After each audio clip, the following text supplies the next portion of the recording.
Cricket news Tamil நேயர்களுக்கு வணக்கம். இன்னைக்கான வீடியோ என்னன்னு பார்த்துக்கலாம். நேற்று நடந்த இந்தியா மற்றும் சவுத் ஆப்பிரிக்கா அணிகளுக்கு இடையான கடைசி T20 தொடரில் இந்திய அணி 106 ரன்கள் வித்தியாசத்தில் ஒரு அபார வெற்றி பெற்றிருக்கு.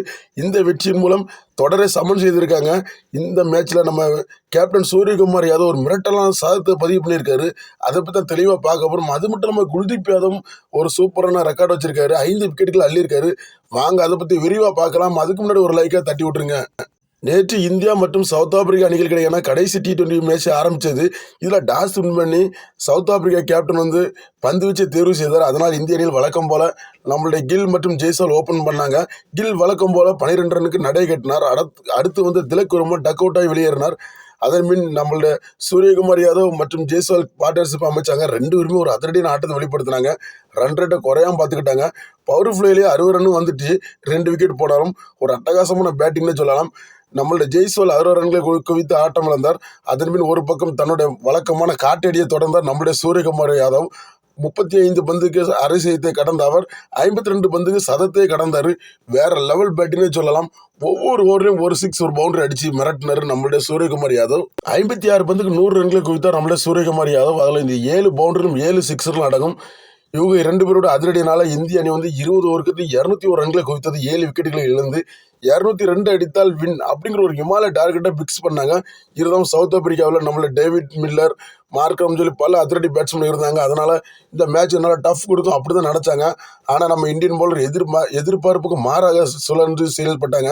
நம்ம இந்திய பவுலரோட பந்து வச்சு அவரால் சமாளிக்க முடியல. குறிப்பாக ஸ்பின் பவுலர்கள் ஒரு அட்டகாசமான பந்து வச்சு வீசினாங்க. ஜடேஜா மற்றும் குல்தீப் இந்த மேட்சை தன்கையில் எடுத்துக்கிட்டாங்கன்னு சொல்லலாம். 2 பேரோட பாலை தொடவே முடியல. ஜடேஜா 2 விக்கெட்டுகள் வீழ்த்தினார் 3 ஓவர் வீசி. குல்தீப் யாதவ் 3 ஓவர் வீசி 17 ரன்களை விட்டு கொடுத்து 5 விக்கெட்டுகள் அள்ளினார். நேற்று அவரோட பிறந்தநாள் அதுவும் இந்த மாதிரி ஒரு அட்டகாசமான ரெக்கார்டு வச்சிருக்காரு. வேற லெவல் பெர்ஃபார்மன்ஸ்னு சொல்லலாம். ஏன்னா நம்ம போன வீடியோவிலே பேசியிருந்தோம். T20 நம்பர் 1 பவுலர்னா ரவி பிஷ்னாயை குல்தீப் யாதவுக்காக வெளியே தூக்கி வச்சிருக்காங்க.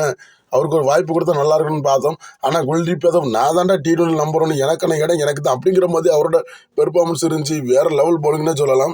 இந்திய அணியின் பந்து வீச்சை சமாளிக்க முடியாமல் சவுத் ஆப்பிரிக்கா 14 ஓவருக்கு ஆல் அவுட் ஆகிட்டாங்க. 95 ரன்களை மட்டுமே குவிக்க முடிந்தது.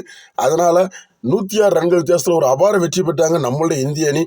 ஏன்னா முதல் மேட்ச்சில் தடுமாறி தோல்வி சந்திச்சாலும் 2ஆம் மேட்ச்சில் ஒரு மாஸ் கம்பேக் கொடுத்தாங்க.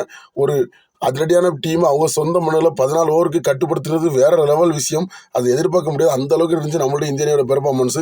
அது மட்டும் இல்லாமல் ஒருபடி மேலே போய் எம்ஐ இந்தியன்ஸோட ரசிகர்கள் என்ன சொல்கிறாங்கன்னா, நம்ம சூரியகுமார் யாதவ் இந்த வருஷம் IPLக்கு மும்பைக்கு கேப்டன் ஆகிங்க அவர் கோப்பையை கட்டையை வாங்கி தந்துடுறாரு.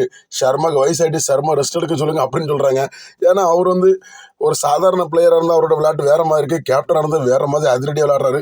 ஆல்ரெடி ஒரு பேச்சு அடிப்படுது மும்பை இந்தியன்ஸோட அடுத்த கேப்டன் நம்மளுடைய சூரியகுமார் யாதவ் தான் அடுத்த சீசனில் இருப்பான்னு சொல்கிறாங்க. ஆனால் அவரோட மிரட்டல் பேட்டிங்கை பார்த்தா இந்த சீசனில் கேப்டனாக வச்சாலும் நம்ம ஆச்சரியப்படுறதுக்கு ஒன்றும் இல்லை. ஃப்ரெண்ட்ஸ், இதை பற்றி உங்களோட கருத்துக்களை மறக்காம கீழே கமெண்ட் பாக்ஸில் தெரியப்படுத்துங்க. இந்த வீடியோ பிடிச்ச ஒரு லைக் பண்ணுங்கள், ஷேர் பண்ணுங்கள். மற்றொரு வீடியோவில் சந்திக்கிற நண்பர்களே, நன்றி, வணக்கம்.